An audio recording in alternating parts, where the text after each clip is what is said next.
Il y a chez vous comme chez moi de grandes quantités de poudre blanche qu'on ne regarde plus, tant elles semblent banales et anodines, et qui sont le sel et le sucre de nos cuisines. Pourtant, ces deux ingrédients qu'on utilise presque partout sans y penser pour assaisonner, ont façonné notre palais et même permis d'en bâtir quelques-uns.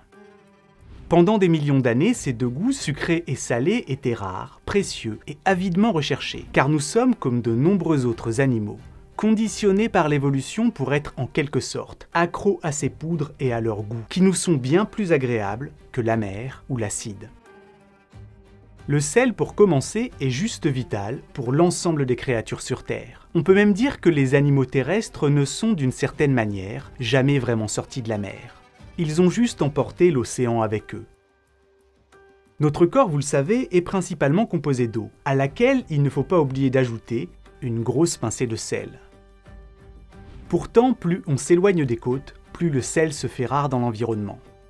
Les espèces d'eau douce, comme les espèces terrestres, se sont donc adaptées pour vivre avec un taux de sel dans l'organisme bien inférieur aux espèces marines, mais sans jamais pouvoir s'en passer totalement. Ainsi, nous restons conditionnés à chercher à en ingérer jour après jour.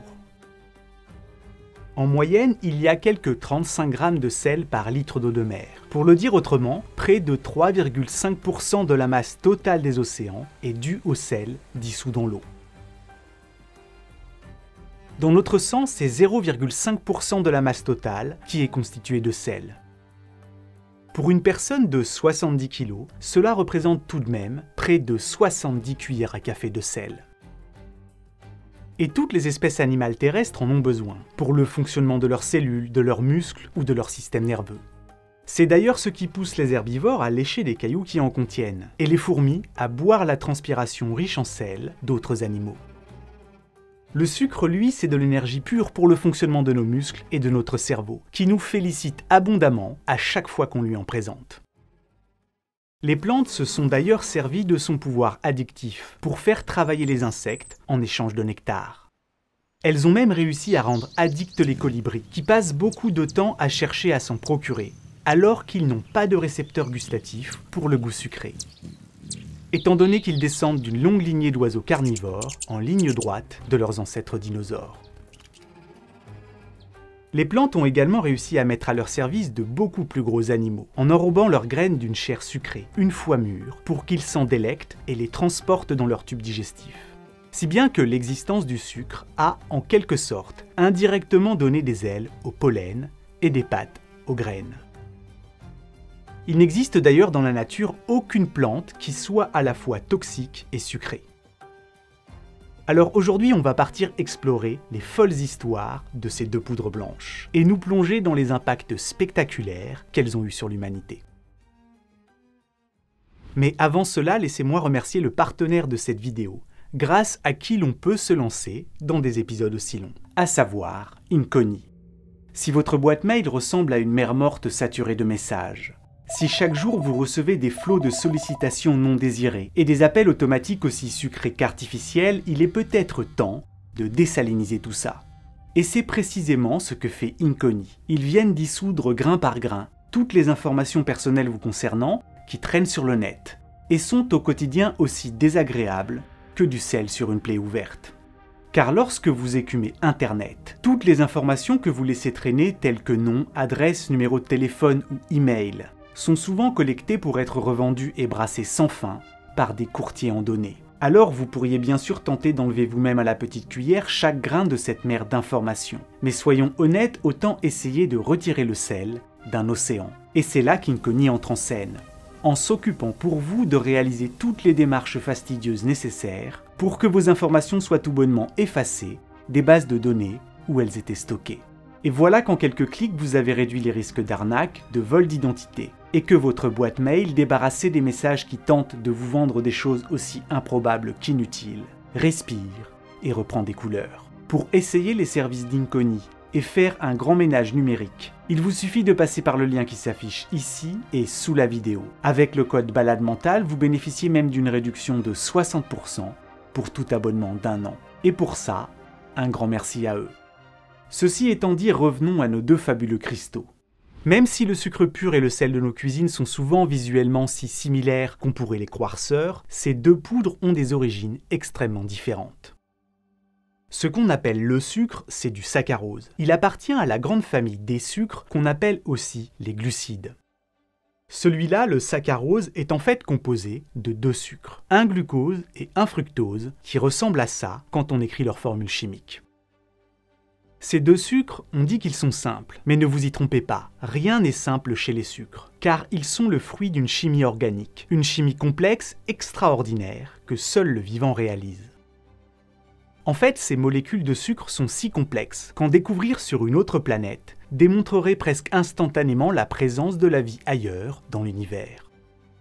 Les sucres sont d'une diversité incroyable. Ribose, désoxyribose, lactose, amidon, chitine et j'en passe. Toutes ces molécules complexes sont des sucres différents.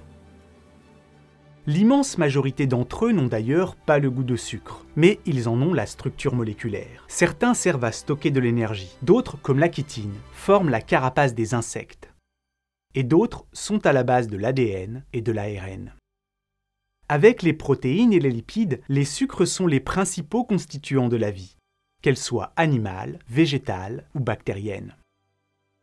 Et vu qu'il serait impossible de se pencher sur toute la diversité des sucres en une seule vidéo, on va ici essentiellement s'intéresser aux sucres rapides, à ces concentrés d'énergie rapidement assimilés par l'organisme et dont nos palais raffolent tant.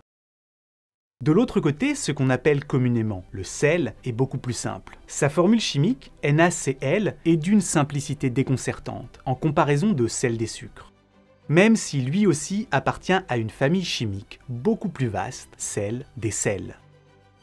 Contrairement au sucre, trouver du sel en quantité sur une autre planète ne serait aucunement la preuve d'activité d'êtres vivants, car les sels sont les produits d'une chimie dite inorganique, la chimie du minéral. Il est étonnant de penser que le sel est l'un des rares cailloux consommés par l'être humain. Oui, quand vous mangez du sel, vous mangez des minéraux. La présence de sel sur notre planète est intimement liée à celle de l'eau. Et ces deux composants, le sodium, Na, et le chlore, Cl, tirent leur origine d'une histoire qui remonte très loin dans le temps.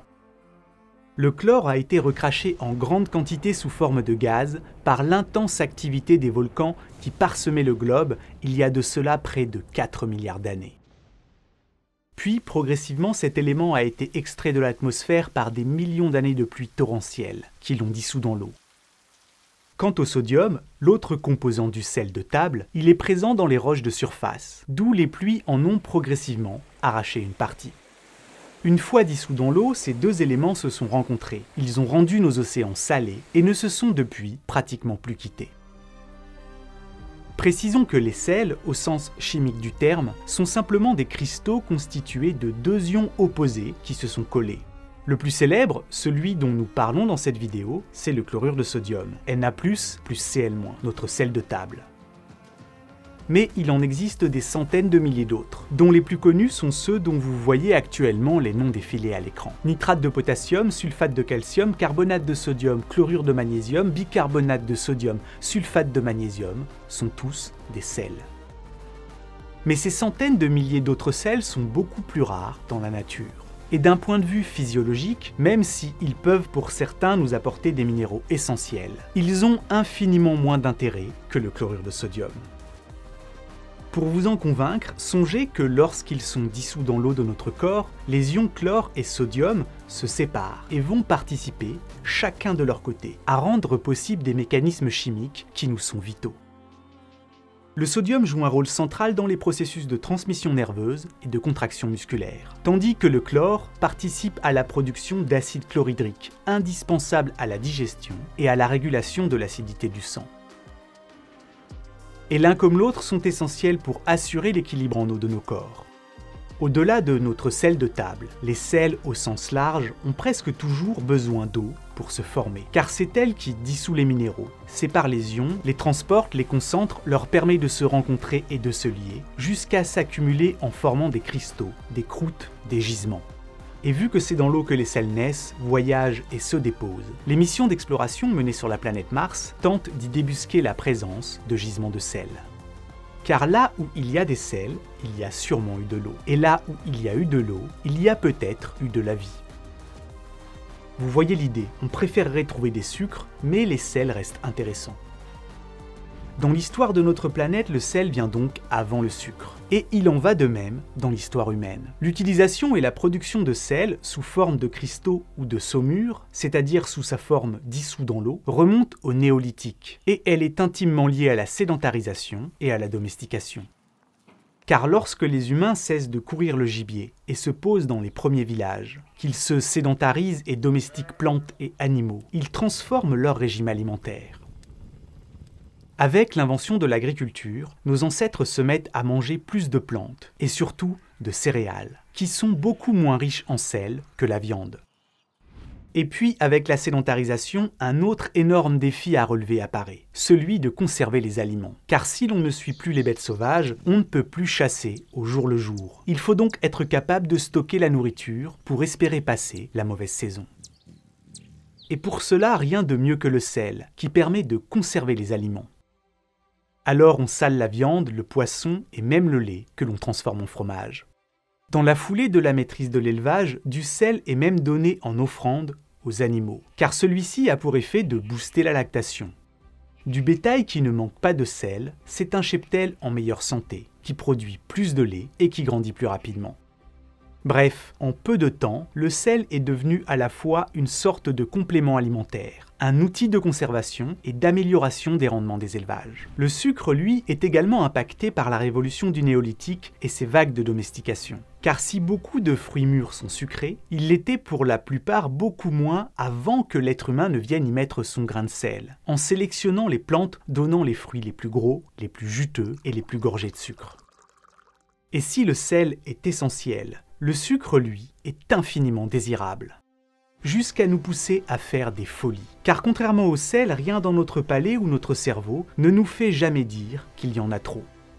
Pendant la plus grande partie de l'histoire humaine, le goût sucré délectable et prononcé venait du miel, qu'il fallait piquer aux abeilles.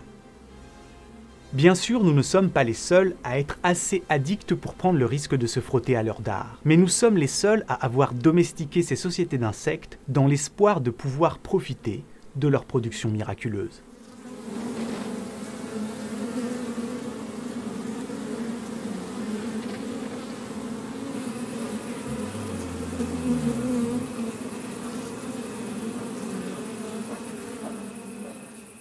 Le sucre en poudre au goût le plus pur, le plus irrésistible, vient d'abord de la canne à sucre, celui que les Arabes appelaient le roseau qui produit du miel sans l'intervention des abeilles.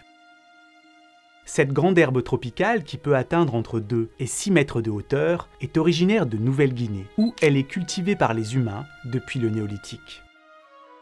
Rapidement, elle circule dans les îles avoisinantes, mais il faut alors s'en délecter rapidement car la canne à sucre pourrit vite. Plusieurs millénaires avant Jésus-Christ, on en retrouve dans l'ouest de la Chine et de l'Inde. Et c'est là, en Inde, vers 500 avant Jésus-Christ, que des innovateurs qui resteront à jamais inconnus trouvent le moyen de presser à grande échelle son jus. Et en le faisant bouillir puis refroidir, on obtient du saccharose cristallisé presque pur, que l'on peut ensuite stocker ou transporter dans des coffres ou des jarres. L'industrie du sucre est née. Les Européens découvrent ensuite l'existence de cette plante grâce à Néarque, amiral d'Alexandre le Grand, qui, en 325 avant Jésus-Christ, voyage jusqu'en Inde. Mais ils ne sont pas prêts d'y goûter, car la canne à sucre ne pousse pas dans les climats trop secs qui règnent à l'est dans les pays du Moyen-Orient. Il faut encore attendre plusieurs siècles pour que les grands travaux d'irrigation des vallées de l'Iran, de l'Irak et de la Syrie permettent à la canne à sucre de s'implanter et de s'acclimater jusqu'en Méditerranée. Et c'est en 800 après Jésus-Christ que les croisés découvrent réellement le sucre de canne à Jérusalem. Et ils en deviennent complètement dingues, au point de faire pousser des empires coloniaux pour s'en procurer en grande quantité. Mais avant de vous parler de cette folle histoire, revenons au sel, qui lui a fait pousser des villes un peu partout dans le monde. Prenez Venise. Dès le Xe siècle, la ville tire une grande partie de sa richesse du commerce du sel qu'elle produit en quantité dans ses lagunes. Pour exporter ce bien précieux, la cité des Doges a tissé des routes maritimes et terrestres, et elle impose même un monopole. Tout navire étranger qui accoste doit lui vendre son sel, que Venise revend ensuite avec profit.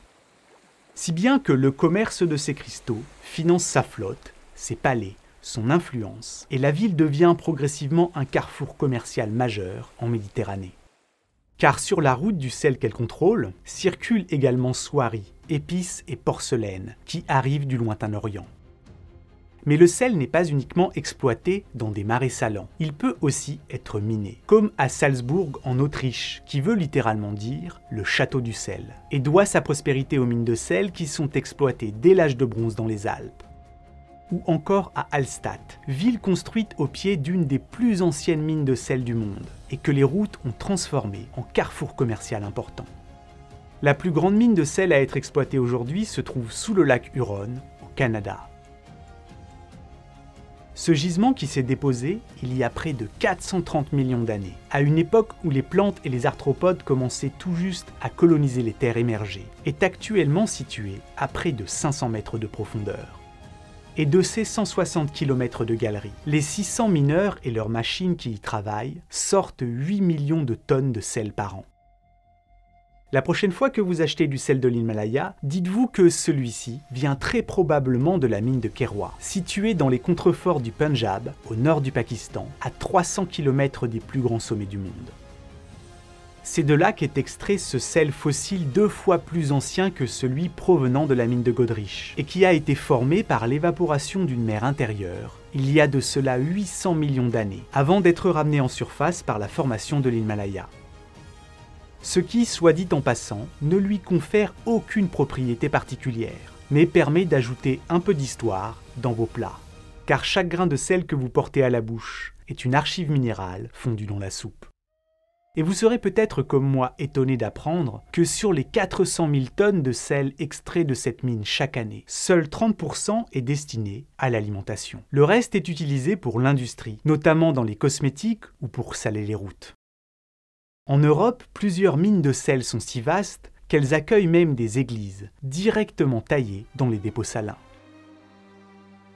À l'image de la chapelle Sainte Kinga, qui a été baptisée à l'intérieur de la spectaculaire mine de Welica, située en Pologne.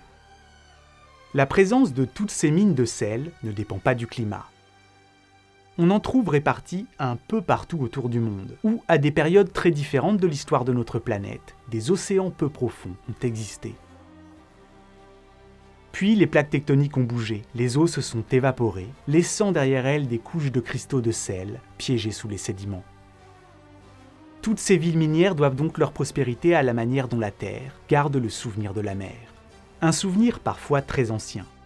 À certains endroits, ces phénomènes sont même encore en cours, comme dans le salar de Uyuni, qui est un lac de montagne salé, disparu il y a seulement 14 000 ans en Bolivie. Aussi vaste que la Jamaïque, ce paysage de sel spectaculaire, perché à plus de 3000 mètres d'altitude, est aujourd'hui la plus grande croûte de sel affleurant en surface de notre planète. Je vous ai parlé de l'importance du sel dans les sociétés européennes, mais il en était de même en Amérique. Avant l'arrivée des Européens, les Mayas extraient le sel de zones littorales marécageuses de la péninsule du Yucatan. Dans la vallée de Mexico, les Aztèques exploitent eux l'eau salée des lacs Texcoco et Zumpango. Mais c'est dans les Andes qu'on trouve l'un des sites d'extraction de sel le plus spectaculaire, les salines de Maras, qui étaient exploitées dès la période pré-Inca. Ici, à 3300 mètres d'altitude, de l'eau chaude saturée en sel sort des profondeurs de la montagne. Des bassins sont alors créés pour permettre la formation de dépôts par évaporation. Ce site unique, qui existe depuis près d'un millénaire, approvisionne encore aujourd'hui en sel la région de Cusco et de là, le Pérou tout entier. Mais en Amérique, c'est surtout la quête du sucre qui a eu un impact de grande ampleur sur le continent. Car le sucre y a été l'un des moteurs de la colonisation. Et ce n'est pas une métaphore, c'est pour nourrir ce désir sucré sans limite que l'on a dépeuplé un continent et enchaîné un autre. Pour bien comprendre pourquoi, revenons un peu en arrière. Au Moyen-Âge, le sucre participe à la fascination des élites européennes pour l'Orient. Comme le poivre ou le gingembre, on ne le trouve qu'à la table des nobles, qui, en cherchant à s'en procurer, enrichissent les croisés, qui, en Terre Sainte, ont développé un nouveau système de production, les plantations, qui sont de grandes exploitations uniquement dédiées à l'exportation, et nécessitent une transformation avant export et une main-d'œuvre importante. dans les plantations de canne à sucre qu'ont développées les sociétés musulmanes au gré des conquêtes en Méditerranée, comme dans celles reprises et exploitées plus tard par les chrétiens, le fort besoin de main-d'œuvre pousse globalement les propriétaires à bien rémunérer les travailleurs, pour s'assurer de leur présence au moment clé de la production, du moins dans un premier temps. Mais tout va changer à Madère au milieu du XVe siècle. Sur cette île située au large des côtes africaines et inoccupée avant l'arrivée des Portugais, les reliefs très escarpés rendent l'exploitation des terres difficile et demandent de gros travaux de terrassement et de canalisation. Mais une fois ces travaux réalisés, la production de canne explose, si bien qu'à la fin du XVe siècle, le cours du sucre s'effondre, alors qu'au même moment, Christophe Colomb débarque accidentellement dans les Caraïbes, et que personne n'a alors conscience qu'il vient de découvrir un nouveau continent. À Madère, pour maintenir leurs profits, les propriétaires des plantations décident d'augmenter la production. En manque de main-d'œuvre sur l'île, ils font appel à des esclaves, une décision qui va changer la face du monde. Car l'esclavage, avant les plantations, était plutôt une démonstration de richesse. Les plus puissants, chrétiens ou musulmans, en possédaient peu, et généralement, ils étaient dévoués aux travaux domestiques, et pas à l'agriculture. Mais avec l'arrivée de ces immenses plantations de canne à sucre, le modèle change. Durant la seconde moitié du XVe siècle, les esclaves de Madère sont principalement des forçats, des berbères d'Afrique du Nord ou issus des peuples autochtones des Canaries. Mais à la fin du XVe siècle, un nouvel élément va changer la donne. Près des tropiques, sur les îles de Principe et Sao Tomé, où sont également plantées en quantité des cannes à sucre, la malaria et la fièvre jaune sévissent. Et si les plantes tant convoitées y poussent bien, les populations d'origine européenne et nord-africaine qui y travaillent meurent par milliers. Rapidement, de grandes quantités d'esclaves provenant du golfe de Guinée sont achetés par les propriétaires de plantations portugais, car ces populations sont bien plus résistantes à ces maladies qui déciment les Européens. Dans les plantations, où le nombre d'esclaves s'envole et où la violence règne très souvent en maître, c'est une histoire faite de sucre et de sang qui commence, et va se poursuivre pendant près de 400 ans de l'autre côté de l'Atlantique. Entre le milieu du XVe siècle et la fin du XIXe, on estime que les Portugais, les Espagnols, puis les Français, les Anglais et les Hollandais vont déporter plus de 12,5 millions de captifs d'Afrique vers les Amériques et les îles de l'Atlantique. Tandis que plus d'1,5 million de personnes périssent avant même d'avoir touché terre pendant la traversée. Comme à Sao Tomé, les populations d'origine africaine sont pendant longtemps plus nombreuses en Amérique que les Européens. Dès les premières heures de l'esclavage, beaucoup s'enfuient et se mêlent aux populations indiennes, elles aussi réduites en esclavage. Après près de 400 ans de violence, à Haïti, c'est le début de la Grande Révolte glorieuse. L'île qui s'appelle Saint-Domingue est de loin la plus rentable des colonies. À la veille de la Révolution française, elle produit à elle seule plus de la moitié du sucre mondial. Et dans ces plantations, qui tournent à plein régime, grâce à la force d'un système d'une brutalité industrielle, un demi-million d'Africains sont réduits en esclavage, par une poignée de grands propriétaires blancs. Mais en 1791, après des décennies de remous politiques, tout bascule. Alors que les idées de liberté, d'égalité et de fraternité circulent dans l'ère de la Révolution, les marrons, non donnés aux esclaves en fuite, prennent les armes, et nombre de ceux encore dans les plantations se soulèvent. Mené par des figures puissantes comme Toussaint Louverture, le mouvement s'étend. Pendant plus de 10 ans, les combats font rage et la répression est féroce. La France, l'Espagne et même l'Angleterre s'en mêlent. Mais les anciens esclaves ne reculent plus. Et en 1804, après des années de guerre, Haïti achève la seule révolte d'esclaves de l'histoire moderne à avoir abouti à une indépendance, et devient la première république noire libre du monde, abolissant définitivement l'esclavage sur son sol. Dans les années qui suivent l'indépendance d'Haïti, la France continue à recevoir du sucre de ses autres colonies. Mais durant les guerres napoléoniennes, le blocus maritime mis en place par les Anglais coupe l'Europe continentale d'une partie du reste du monde. Sans sucre provenant des Antilles ou de la Réunion à se mettre sous la dent, l'Europe continentale met alors au point une alternative à la canne, la betterave sucrière. Et l'arrivée de ces nouvelles exploitations, dont la production devient rapidement industrielle, va faire du sucre une denrée plus accessible et mieux répartie à travers le monde. Si l'histoire du sucre est profondément liée à l'esclavage, celle du sel est elle fortement liée à l'impôt. Et cette histoire-là aussi est émaillée de violence et de révolte, même si elles sont difficilement comparables avec les horreurs de la traite. En Europe depuis l'Antiquité, le sel a longtemps fait office de monnaie.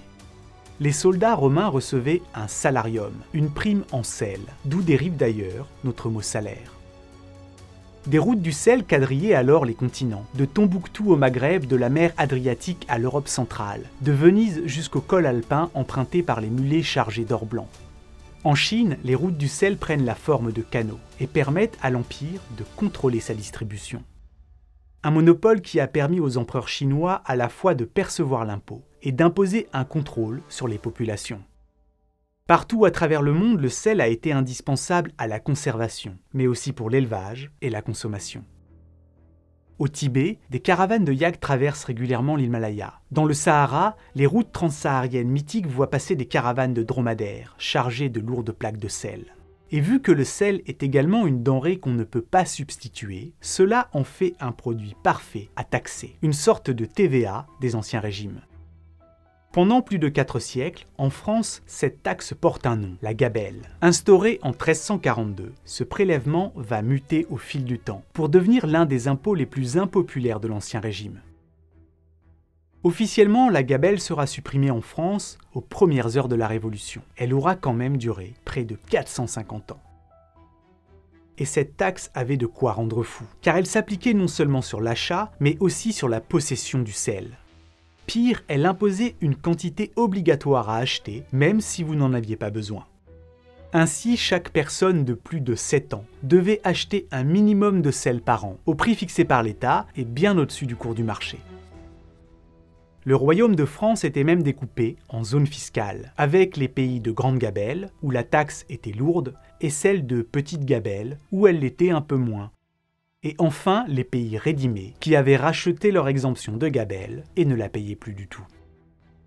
De ce micmac territorial est né un commerce florissant de contrebande. Le sel passait alors continuellement en douce les frontières intérieures de la France. Et pour lutter contre cela, l'État créa une milice spéciale, les gabelous, qui, perçus comme des traîtres au peuple, étaient chargés de saisir le sel convoyé et de traquer les contrebandiers pour les mettre en prison et parfois même les condamner à mort. Il faut dire qu'au XVIIIe siècle, la gabelle représentait près de 10% des revenus de la monarchie, un impôt vital pour la couronne, mais un fardeau pour le peuple.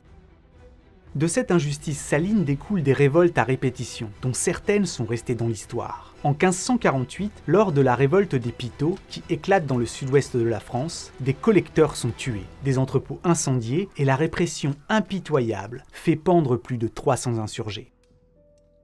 Près d'un siècle plus tard, en 1639, la Normandie est secouée par la révolte des nu-pieds. Des paysans, des artisans et même des prêtres marchent pieds nus en signe de pauvreté et se soulèvent contre le renforcement de la gabelle.